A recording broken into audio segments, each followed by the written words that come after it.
2026 നമ്മുടെ +2 board examination അടുത്തോണ്ടിരിക്കുകയാണ്. എല്ലാവരും ഈ അവസരത്തിൽ വളരെ ടെൻസ്ഡ് ആയിരിക്കും. കാരണം വളരെ കുറച്ച് ദിവസങ്ങൾ അല്ലെങ്കിൽ 2-3 മാസം കൊണ്ട് ഏറ്റവും നന്നായി പഠിച്ച് നമ്മൾ പ്രിപ്പയർ ചെയ്യേണ്ടത് നിർബന്ധമാണ്.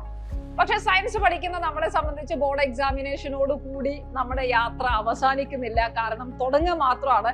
Especially if you are going to attend the KEAM examination. നമുക്ക് നല്ല എഞ്ചിനീയറിംഗ് കോളേജിൽ അഡ്മിഷൻ കിട്ടണമെങ്കിൽ, ബിഫാമിന് അഡ്മിഷൻ കേരളത്തിലെ മികച്ച കോളേജസിൽ കിട്ടണമെങ്കിൽ നമ്മൾ കീം എന്ന് പറയുന്ന എൻട്രൻസ് എക്സാമിനേഷന്റെ ഏറ്റവും നല്ല സ്കോർ വാങ്ങേണ്ടതുണ്ട്. ഈ കീം പരീക്ഷ യൂഷ്വലി നമ്മൾ +2 പരീക്ഷയൊക്കെ കഴിഞ്ഞതിന് ശേഷം പ്രിപ്പയർ ചെയ്യാം എന്നൊരു രീതി പണ്ട് കാലത്ത് ഉണ്ടായിരുന്നു. But that may not be applicable here. കാരണം നമ്മളെ സംബന്ധിച്ച് +2 ബോർഡ് എക്സാമിന് ശേഷം നമുക്ക് കേവലം മാക്സിമം പോയ ഒരു 2 ആഴ്ച മാത്രമാണ് കീം പരീക്ഷയ്ക്ക് പ്രിപ്പയർ ചെയ്യാൻ വേണ്ടി കിട്ടുക. So time after the board examination for the KEAM preparation വളരെ കുറവാണ്. സോ യെസ്, ഞാൻ പറഞ്ഞു വരുന്നത് മറ്റൊന്നുമല്ല, കീം ഫോക്കസ് ചെയ്യുന്ന ആൾക്കാരാണെങ്കിൽ നമ്മൾ ഇപ്പൊ തന്നെ പ്രിപ്പറേഷൻ സ്റ്റാർട്ട് ചെയ്യേണ്ടതുണ്ട്. Because otherwise you are going to lose the examination. എന്തുകൊണ്ടാണ് കീം? ഇപ്പൊ ഞാൻ ഒരു ബോർഡ് എക്സാമിനേഷൻ ഏറ്റവും നന്നായിട്ട് പഠിച്ചു, അങ്ങനെയാണെങ്കിൽ കീം ഓട്ടോമാറ്റിക്കലി എനിക്ക് നന്നായി കിട്ടില്ലേ എന്നൊരു കൺഫ്യൂഷൻ എപ്പോഴും, അല്ലെങ്കിൽ ഒരു ചോദ്യം നമ്മുടെ മനസ്സിൽ എപ്പോഴും ഉണ്ടാവും. But the reality, board examination is different from an entrance examination. ബോർഡിൽ നമ്മൾ ചെയ്യുന്നത് എപ്പോഴും വളരെ ഡീറ്റെയിൽ ആയിട്ട് ഇല്ലിസ്ട്രേറ്റ് ചെയ്തുകൊണ്ട് നമ്മൾ ഉത്തരങ്ങൾ എഴുതുക എന്നുള്ളതാണ്. പക്ഷെ ഒരു എൻട്രൻസ് എക്സാമിനേഷന് വേണ്ടത് speed, accuracy, precision, concept clarity, mathematical skill, your analytical skill, reasoning skill ഒക്കെയാണ്. അപ്പൊ ചുരുങ്ങിയ ഒരു 3 മണിക്കൂർ കൊണ്ട് മാക്സിമം ചോദ്യങ്ങളെ വായിച്ച് നിങ്ങൾ കോൺസെപ്റ്റ് ബിൽഡ് ചെയ്ത് അതിന്റെ മാത്തമെറ്റിക്സ് അപ്ലൈ ചെയ്തുകൊണ്ട് ആൻസറിലേക്ക് എത്തുക എന്ന് പറയുന്നത് സ്വാഭാവികമായിട്ട് നമുക്ക് കുറച്ചുകൂടി സ്കിൽ ഡെവലപ്പ് ചെയ്താൽ മാത്രം സാധിക്കുന്ന ഒരു കാര്യമാണ്.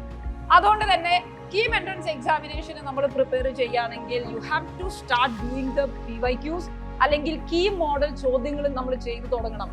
ഈ വർഷം നമ്മൾ എഴുതാൻ പോകുന്ന കീം എക്സാമിനേഷൻ CBT ആണ്, which is A computer based test. 3 മണിക്കൂറിൽ കമ്പ്യൂട്ടറിന്റെ മുമ്പിൽ നമ്മൾ ഇരുന്നുകൊണ്ട് എക്സാമിനേഷൻ എഴുതണം. ഇതിൽ നമുക്ക് വരുന്ന ചോദ്യങ്ങളുടെ എണ്ണം ബോർഡ് എക്സാമിനേഷൻ പോലെ അല്ല. ബോർഡിൽ നമ്മൾ ചെയ്യുന്നത് വളരെ limited number of questions in detail ആയിട്ട് എഴുതുകയാണെങ്കിൽ അതേ സമയം കൊണ്ട് എൻട്രൻസിന് 150 ചോദ്യങ്ങളാണ് നമ്മൾ എഴുതാൻ പോകുന്നത്. 2:3:5 എന്ന റേഷ്യോയിലാണ് കെമിസ്ട്രിയും ഫിസിക്സും മാത്സിന്റെയും ചോദ്യങ്ങൾ കൊടുത്തിരിക്കുന്നത്. എന്ന് പറഞ്ഞാൽ 30 ചോദ്യങ്ങൾ കെമിസ്ട്രിയിൽ നിന്നും, 45 ചോദ്യങ്ങൾ ഫിസിക്സിൽ നിന്നും, 75 ചോദ്യങ്ങൾ മാത്തമെറ്റിക്സ് എന്ന ഭാഗത്ത് നിന്നുമാണ് നിങ്ങൾക്ക് ഈ എക്സാമിനേഷൻ ഉണ്ടാവുക. അപ്പൊ മാത്സ് തന്നെ യൂഷ്വലി നിങ്ങൾക്ക് അറിയാം, മാത്സ് ഒരുപാടുണ്ട് നമുക്ക് പഠിക്കാൻ, ഒരുപാട് ചെയ്യാനുണ്ട്. സോ നല്ല സ്പീഡിൽ ചെയ്ത് ശീലിച്ചാൽ മാത്രമാണ് ഈ പറയുന്ന സമയത്തിനുള്ളിൽ നമുക്ക് ഇത് എഴുതിയെടുക്കാൻ വേണ്ടി പറ്റുള്ളൂ. അപ്പൊ ഞാൻ പറഞ്ഞു വരുന്ന പോയിന്റ് വളരെ ലളിതമാണ്. You have to start preparing for a KEAM examination right now. നിങ്ങളുടെ ബോർഡിന്റെ പ്രിപ്പറേഷന്റെ കൂടെ തന്നെ. കാരണം എന്തായാലും നമ്മുടെ ബോർഡിന് ഏറ്റവും നന്നായിട്ട് പഠിക്കും. അതിൽ കുറച്ചുകൂടി ആ കോൺസെപ്റ്റ് അപ്ലൈ ചെയ്യുന്ന ചോദ്യങ്ങൾ പ്രാക്ടീസ് ചെയ്ത്, കീം മോഡൽ ചോദ്യങ്ങൾ ചെയ്തുകൊണ്ട്, കീമിന്റെ PYQs ചെയ്തുകൊണ്ട്, ഒരുപാട് എക്സാമുകൾ, മോക്ക് എക്സാമുകൾ അറ്റൻഡ് ചെയ്തുകൊണ്ട്, വീക്ക്ലി ടെസ്റ്റുകളിലൂടെ ഒക്കെ കടന്നുപോയി നമുക്ക് ഇത് കുറച്ചുകൂടി ബെറ്റർ ആക്കാൻ പറ്റും. സോ ബോർഡ് എക്സാമിനേഷന് ഏറ്റവും നല്ല രീതിയിൽ മാർക്ക് വാങ്ങുന്നതിന്റെ കൂടെ തന്നെ നമുക്ക് കീമിനും നല്ല മാർക്ക് വാങ്ങി നല്ല റാങ്ക് സ്കോർ ചെയ്ത് കേരളത്തിലെ മികച്ച ഇൻസ്റ്റിറ്റ്യൂട്ടുകളിലേക്ക് നമുക്ക് അഡ്മിഷൻ എടുക്കാം. അപ്പൊ ബോർഡ് എക്സാമിനേഷന് പ്രിപ്പയർ ചെയ്തവർക്ക് ഇത് രണ്ടും കൂടി മാനേജ് ചെയ്യാൻ ഒരു ബുദ്ധിമുട്ട് തോന്നും. കാരണം 12th മാത്രമല്ല, കീം എക്സാമിനേഷൻ വരുമ്പോഴേക്ക് 11th കൂടി നമുക്ക് നോക്കേണ്ടതുണ്ട്. അപ്പൊ നമ്മുടെ Xylem XPL, Xylem premier league കീമിന്റെ നടന്നുകൊണ്ടിരിക്കുകയാണ്. Classes are going on.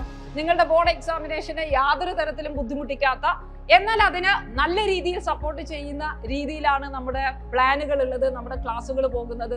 You can always give it A try. ഏറ്റവും നല്ല രീതിയിൽ ബോർഡിന്റെ കൂടെ തന്നെ എൻട്രൻസ് കൂടി പ്രിപ്പയർ ചെയ്ത് ഏറ്റവും നല്ല രീതിയിൽ നമുക്ക് കീം എക്സാമിനേഷൻ എഴുതിക്കൊണ്ട് ഈ വർഷം മുന്നോട്ട് പോകാം. Wish you all the best. Thank you.